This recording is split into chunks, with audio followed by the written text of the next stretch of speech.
This is JuJu Lee podcast, artist to artist. I have with me Patrick Golden. He's a comedian. We just recently linked up, and I just want to hear about your story. You know how you first got into comedy. Yeah. Again, my name is Patrick Golden, originally from Houston, Texas. That's why I'm repping the Astros today. Nice.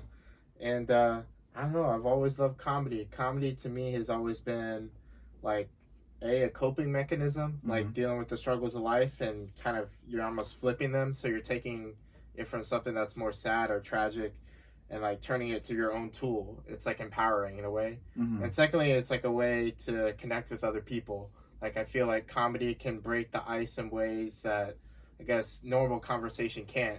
Because, I don't know, if you can make someone laugh, it's very disarming because it's always unexpected, right? Definitely. So when it hits you, you're like, what the fuck? And then you already feel like you're more connected that other person. Yeah, I was seeing one of your first, like, one of your skits, or where you went up on stage and the mic hit you in the face, and I was like, what? Usually I only interview artists, so when I open up the email, I'm thinking it's an artist. So I'm watching it, and the mic hits you. I was like, what is going on right now?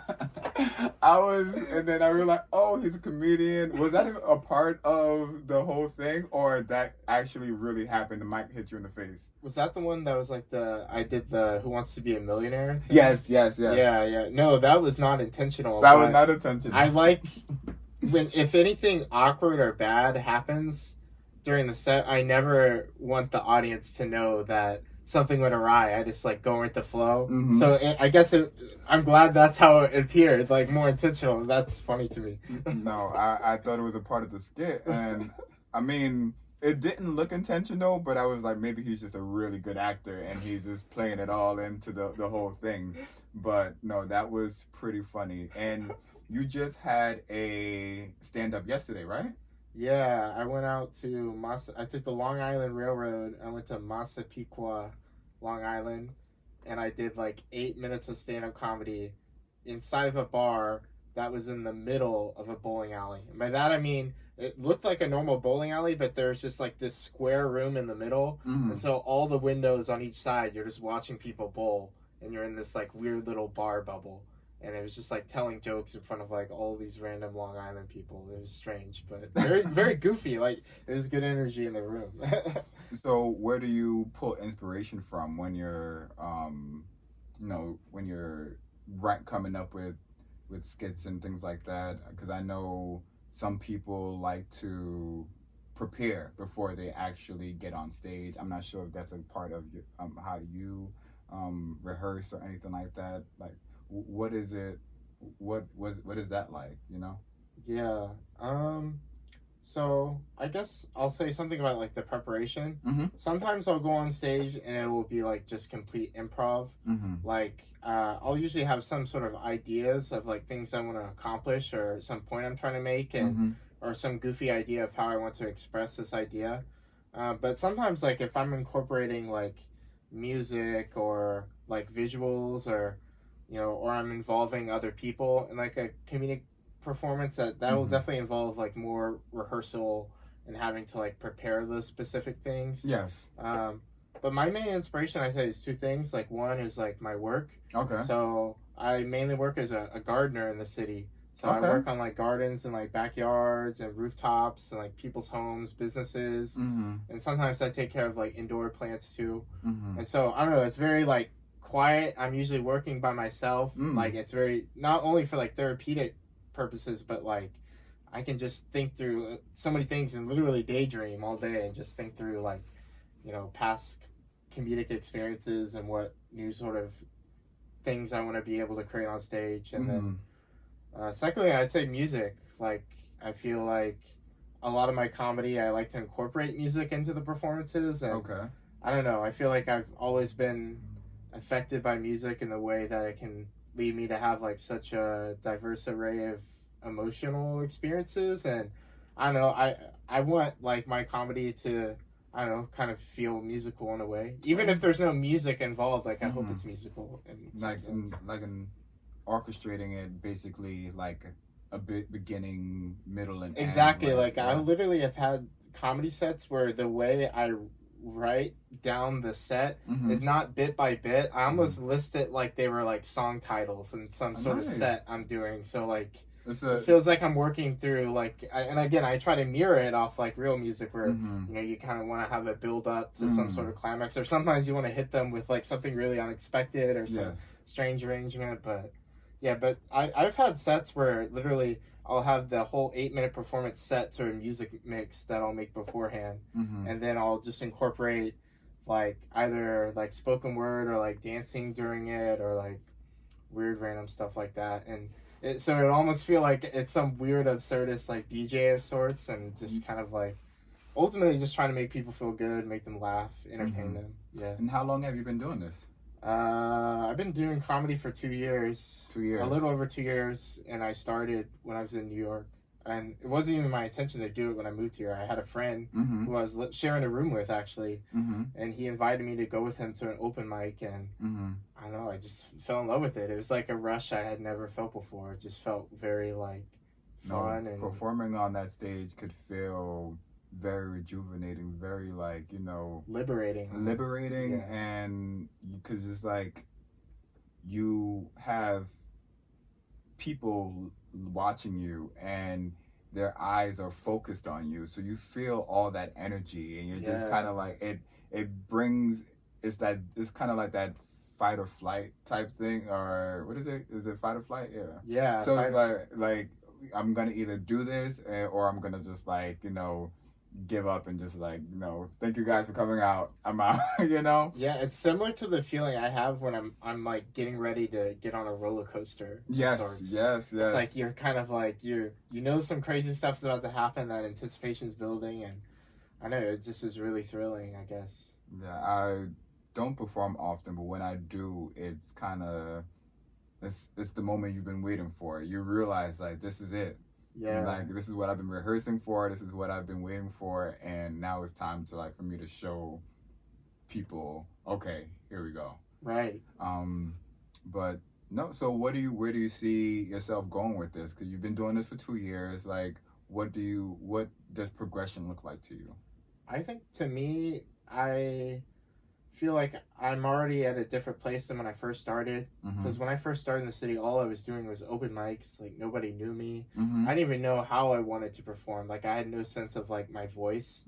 And but I knew I loved performing, and I feel like it's been a really fun and sometimes very arduous, like difficult journey of like discovering that voice. Yes. But also just connecting with more people that produce shows. So now I'm at the point where I'm not having to do open mics all the time. I'm doing, you know, at least 2 to 3 shows a week, and starting to make more money from it too. Nice, awesome. You know, not as much from stand-up, but getting opportunities to film like comedic content for like, you know, movies, or like, I don't know, doing funny podcast interviews. Yes. And also starting to do more comedy outside of the city. So doing spots in Long Island or upstate New York, or like a couple weeks from now, I have a show in New Brunswick, New Jersey. So I think, to me, I hope to like tour more, like perform in new places outside of New York, in the tri-state area. And I feel like there's a lot of opportunities for comedians, which I really like, which I don't think they're as much for musicians, but I'll look more, of course, there's like, you know, a lot more, but I love that they still keep, you know, an open area, open stage for comedians, which is really cool. Right. So, I did see that Who Wants to Be a Millionaire. Do you have more content up on like YouTube or anything like that? Like, no, I actually don't post that much content at all, which I would say is partially like, again, probably an insecurity with voice, but also I feel like my own feelings towards content and social media and that way of sharing performance. Yes. By that I mean, like, I've noticed some comedians these days the energy, or at least the way that they structure and bring their set to the stage, is Yeah. less so caring about the people that are immediately in front of them, and more so the future thinking of like, how am I going to take this audio and video recording of the set and then chop it up, turn it into a reel, and then try to get as many likes and comments on that as possible.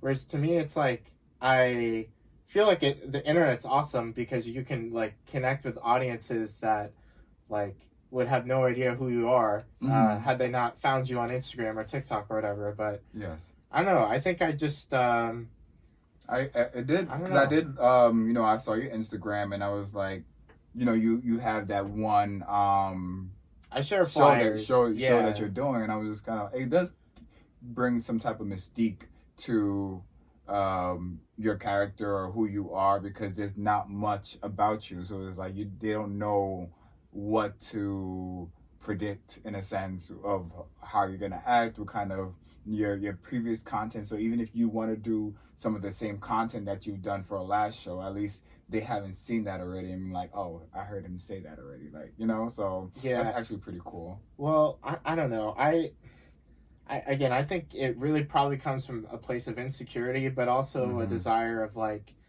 I feel like social media makes it really easy for people to start thinking themselves more as like brands, like a corporate brand. And you know how like corporate brands, you have to like kind of, if you're trying to build a following, you want to create like certain aesthetics and certain ways of behaving that you're presenting to the public. And I don't know, I just feel like sometimes when we start to think about a following, we believe we have to like, I don't know, I guess it's the same sort of feeling of like a musician that has that one hit song, but now every single time they go perform, because they're only known for that one song, people have the expectation like, you have to play this at the concert, that's why I'm here.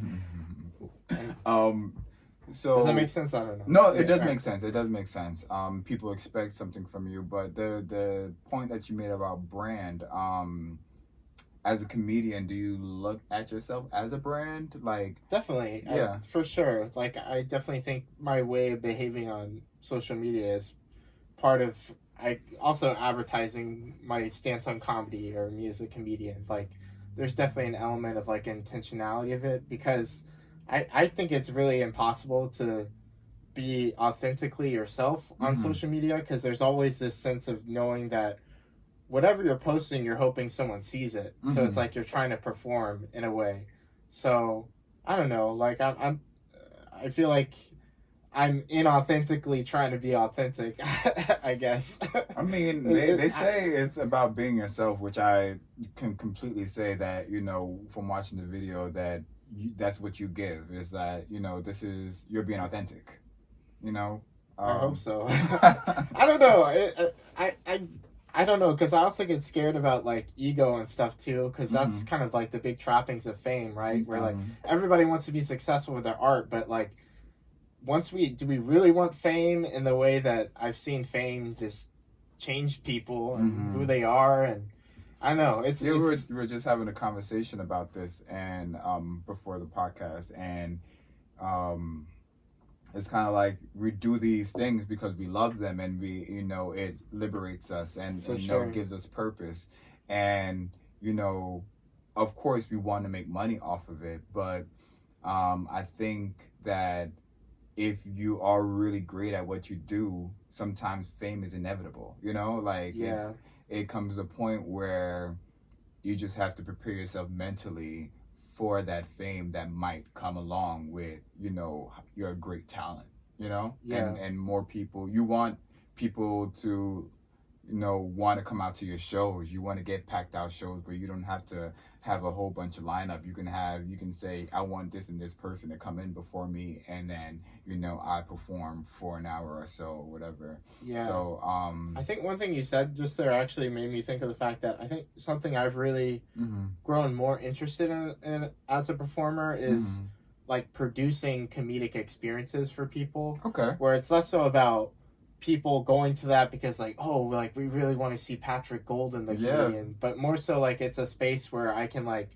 bring different kinds of performers that an audience might otherwise not be able to encounter in their day-to-day life, and maybe there'll be something unique about it, whether it's like the destination or place the show's happening, or like maybe there's some gimmick to it. But I don't know, I just want to create more creative, cool spaces for people to hang out. And have you learned anything from watching other people's like stand-ups, like how you can be a better comedian and everything like that? Like, what are some of the things that you think you gathered from other people? I think one, seeing the way people write their jokes.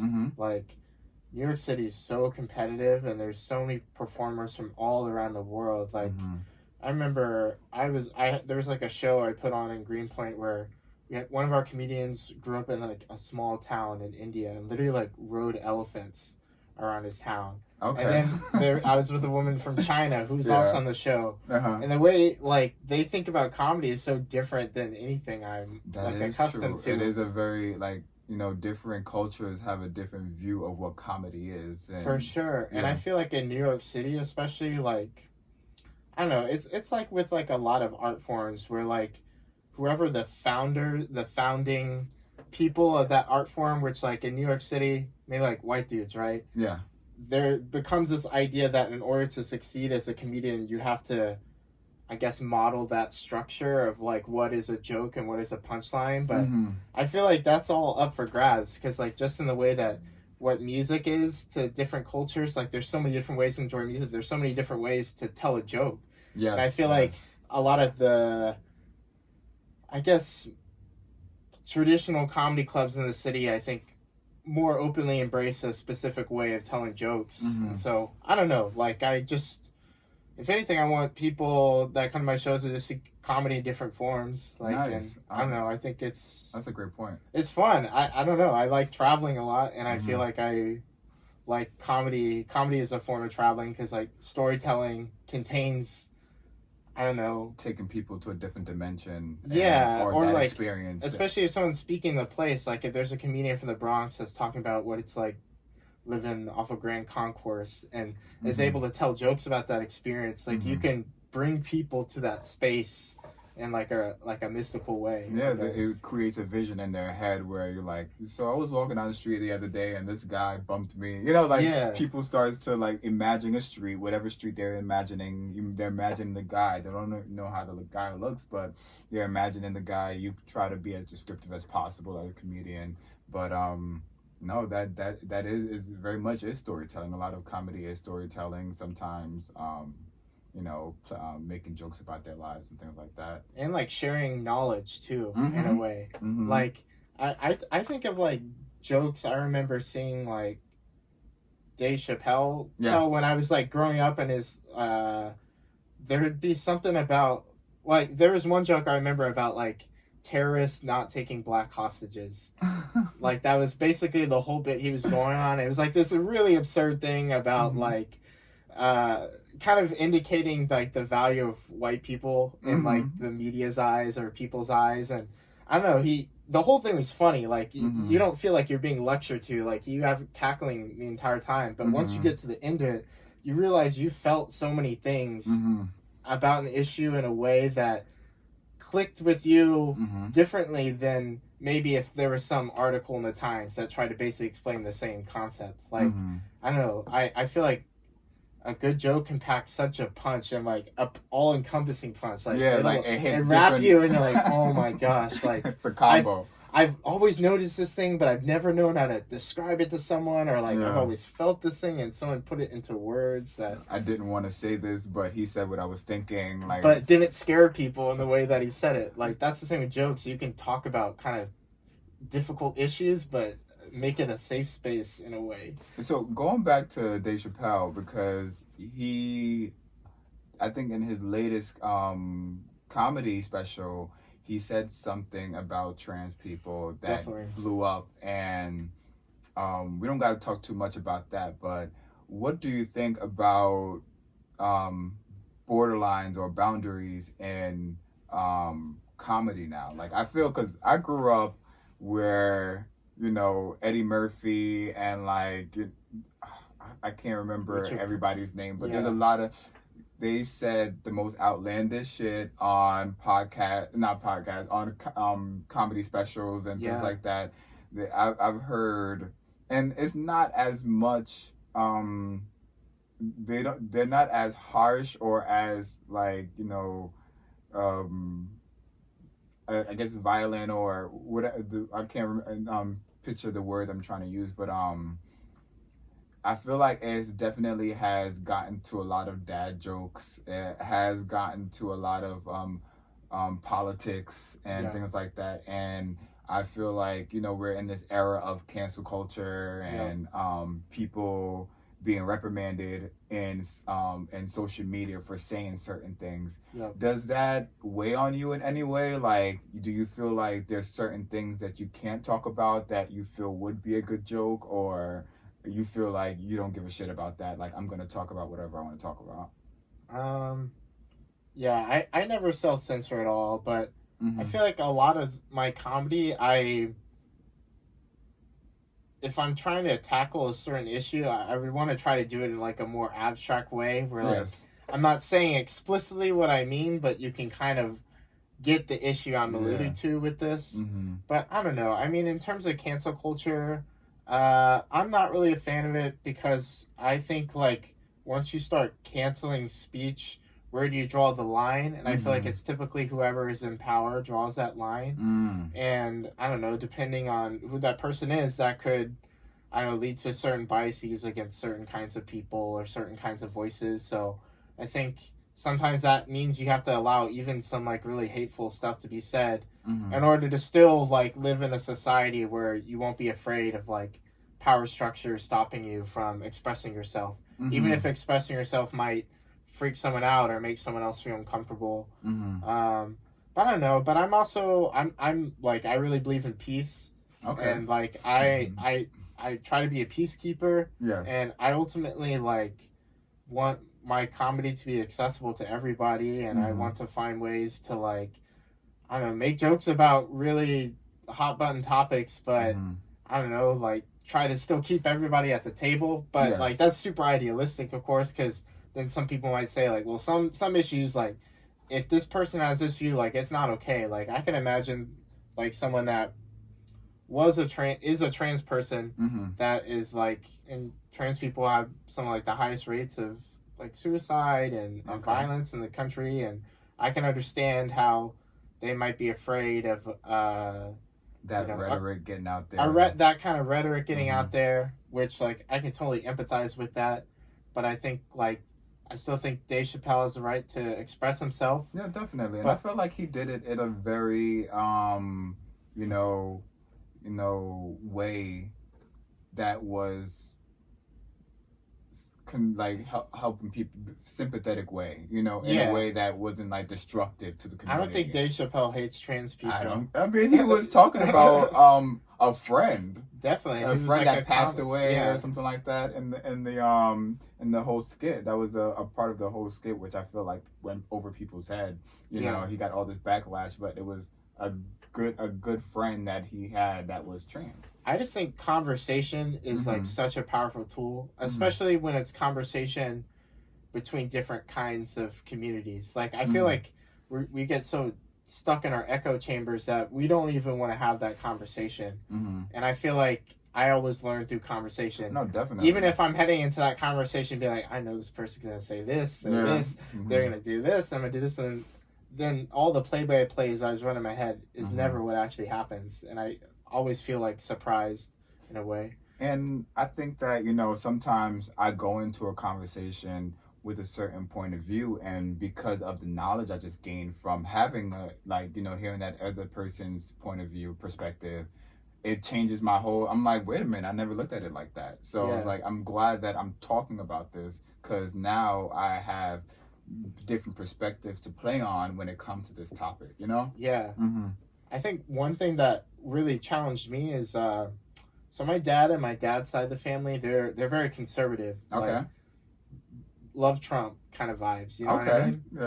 And I don't know, I love my family. Like there was never a point where I broke up with my family because of their political views, even if like I couldn't care less about Trump, you know what I mean? But I still feel like I love connecting with my family and finding those ways to connect. So it's like, if I could love my family, I could like, I could love any Trump supporter. You know, definitely. I feel like some people are like, if you voted this, I hate you. I don't ever want to talk to you. You're like a wretch to society. Oh yeah. Oh my goodness. That whole thing of I can't talk to someone because of their point of view. I love to talk to people from different religions, different politics viewpoints and things like that, just to get their insight, like just to see why do you love Trump so much, like what, and like, right. And sometimes it's just kind of like I just love him, like they don't really have a reason. Yeah. Sometimes it's because of his political viewpoints and things like that, which I'm very diplomatic in a way where I can always see a lot of different views and understand a lot of different perspectives without totally shunning that person from my life or having a conversation with them. Yeah, you saying that actually just reminded me, like in college I used to intern for this this peace building organization that they put together, like kind of interfaith camps for Israeli, Palestinian, and American teens. Nice. And they would bring them together, and I remember the director of the program, his name's Nicholas. I still think about this visual to this day, where the idea of like bringing Israelis and Palestinians together in this forum is that you're taking people where there's all this chatter like this, talking about the other person, and then you're getting them to basically face each other. So I feel like those kinds of conversations, once you finally see the other, like you have to reckon with the idea of like, wow, the way I gossip about someone is almost always not a true picture of what that thing is, And I think, when you get those people in front of each other, 9 times out of 10, people don't want to argue, so they're going to try to find something that they have in common. They're going to make small talk to a point where they're like, wait a minute, like, we're not so different. We have a lot of same hobbies that we like. They're going to look past their religion without talking about that and say, wait a minute, but I can kind of hang out with this person. We could probably get a beer somewhere, Yeah. So, no, that's pretty cool. But I do have some questions, some have you ever questions. Sure. So I think somebody had gave me this question. Have you ever gone on an elevator and intentionally closed it on somebody so that they wouldn't be in the elevator with you? I have not, no. You've never done that before? No, I've not done that before. But it really wasn't until I moved to New York City that I felt like I was in elevators all the time. Really. And I guess most of the time I'm in buildings with elevators because I live in a 4-story walk-up. Okay. I'm in elevators for work. So it's I definitely I don't know. You're gonna probably bump into that person somewhere along the line. Yeah, because I've read these buildings is super, super wealthy, rich people, and they love to tattletale. That's funny. So, what is it? So, yeah, this one is a good one. Have you ever sharted on yourself? Oh, definitely, for sure. Okay, I thought I was the only one. I was everybody has sharted on themselves. No, not everybody. I've told this story to people. They're like, no, I've never done that before. I'm like, that's a lie. Not even drinking coffee, going to work. Your baby self sharted in that diaper. I mean, as an adult, of course, we've all shitted on ourselves. Hey, maybe your adult self sharted in that diaper. Some people aren't that. That is. Hey, yeah, so what happened? Tell me the story of one of the times that you showed on yourself. How did that happen? I think I just my stomach was acting up, and I just started to feel that during the workday, and thankfully it was I was only 3 stops away on the queue, so it wasn't that bad, but it happened on the train. Oh, and thankfully I was in the court. Nobody. I made it. I was glad because nobody. It was a train where only 3 people were on. Okay, so cool. The other 2 on the other side, nobody knew. Nobody knew. You just kind of keep it cool. My pants were sagging a little more than they were when I got there, but Oh my goodness, man! Your stories are way better than mine because, I which one? I was a car salesman for one time, and I sharted on myself. You're thinking it's gonna be a fart, and then oh shit. So I was staying with a friend because I lived in Jersey, was working in New York, and so I went to my friend's place and I didn't have any change of clothes, so I had to wash those pants and try to dry them, and oh my goodness, like, yo, and so that happened once. I had another time where I'll do some background acting every now and then, and I, like, it was early, so thank God it was like really early in the morning, and I don't think I sharted on myself, but like I like took a shit on the side of the street. So I'm always wondering, like, you walking around New York, like, is that a dog shit or a human shit? Like, and I'm like, I understand now, like, why humans be shitting on the side of the street. Like, where you gotta go, it's not like pissing. Like, when you gotta piss, no, you can like piss anywhere, but when you have to take a shit, like, oh my goodness, like, it feels like the world is gonna end. You start getting hot, like. Have you heard of the movie Strays that came out? It's like a movie about stray dogs. And like it's like a live action movie, and the two lead dogs are voiced by Will Ferrell and Jamie Foxx. Mm-hmm. And I was talking about a movie promo earlier, but I was a part of a promo for this movie where they were filming a bunch of stuff that's going to be released as content on social media. Okay. Where I was a part of the Poop Patrol. Okay. Like me and two other like basically like comedian type people. We were driven around in like a white van around Brooklyn and Manhattan. We were just going to different dog parks, like filming content with like dog owners. Picking up dog shit. All of it was related to picking up dog shit. Oh. But then there was one moment where we were at like Stuyvesant Square Park or whatever it's called in Manhattan, and me and one of the other members of Poop Patrol, we picked up some poop from the can, but we learned very quickly that was human shit. In the dog park. In the dog park. That's real. That's real doggy style. Yo, I always wondered, like, why do humans, like, but I feel like it's more detrimental to, like, take a shit somewhere than it is to piss. You can probably wait, to get to a store somewhere and everything like that to take a piss, but when it's time to take a shit, like, you can, and I feel like there's you have more, like, it's a stronger hold to, like, hold the piss in than it is, like, it's crazy. But, what's another one? Have you ever gotten too drunk at a club and got thrown out? It wasn't a club, but like it was like an upscale social club at the University of Texas. They were called the Tejas Club. And I got too drunk at a function when I was like 19 years old and I got thrown out. Oh, wow. But I don't remember getting thrown out. Just people told me I got thrown out. I don't think I've ever gotten thrown out of the club. I always leave before, like, I'm a lightweight. We were just talking about that. Like, I love being a lightweight because all it takes is like 2 drinks and I'm like, yeah, I'm good. But when I was younger, I didn't know my limit. So I would be taking 4 or 5 shots and I was like, why do I keep on getting sick? Like, I'm drinking and then drinking and like, why am I keep on getting sick and everything like that? And so I have a thing where when I know it's about to happen, I don't like throwing up in the bathroom. I go outside. I walk as far away from the club as possible that I can get without anybody seeing me, and I have my moment. Yeah, and sometimes just getting that breath of fresh air, like changing the environment, you'll just feel a little better. That is true. Yeah, I don't know. I feel like when I'm feeling sick, I start to really focus on like the smells of my environment that's around. I don't know if that makes sense, but then I'm like, oh, this club and this music, it's making me more nauseous. Yeah, I just get in my head. People is like all close to me. Yeah, it's hot, I'm sweaty, whatever. Have you ever blacked out before? Like, woke up, didn't know how you got in the place, or I've really only totally blacked out one time in my life, and it was college, like freshman year. College and apparently just a friend walked me back to my... Where did you go to college?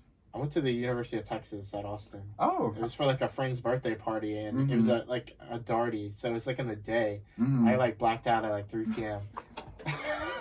A good way to, But the funny thing is, like, it was like a costume party or some shit, so I was dressed as something ridiculous. I think I was like literally dressed as Fun Dip or some shit. Okay. I blacked out. I think I was at Baby's Alright, I think it's called, in Brooklyn, and my friend was DJing at the time, and I was just having a good time. I was buying people drinks. I was up at that time, and so I just remember leaving the club, and I woke up a block away from the club, and I was on the concrete.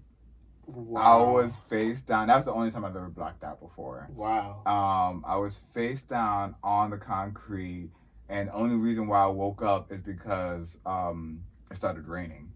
And then I'm waking up and people are passing me and looking to see if I was dead or anything. Like, I knew I was there for a little while. Like, I'm just kind of like, nobody called the cops. Nobody, like, everybody just was just kind of, oh, he's just like a drunk person. Like, you know, in New York, there's a whole bunch of people on drugs and shit. So they probably just thought, like, but I was dressed pretty nice. Like, at least I think, like, I would have thought, like, oh, no, maybe I should probably get somebody. But, I did wake up with my phone right beside me, which was pretty cool. That's amazing. That's incredible. My phone is right beside me. It wasn't cracked or anything? It was cracked. It was cracked. But it was there. Like, nobody stole my phone. Wow. So I was like, okay, New York, all right. Like, you didn't help me, but at least no one stole from me. Like, my wallet was still in my back pocket. Like, so I was pretty good. Like, I felt pretty good about that. Absolutely. Man. Thank you for having this space for artists to do their thing, and everybody tuning in, please check out my man JuJu Lee. JuJu Lee, that's JuJu the name. Lee. Yeah. He's doing dope shit in Brooklyn. Yeah, thank you, man. All right, let's take care, guys. Bye, y'all.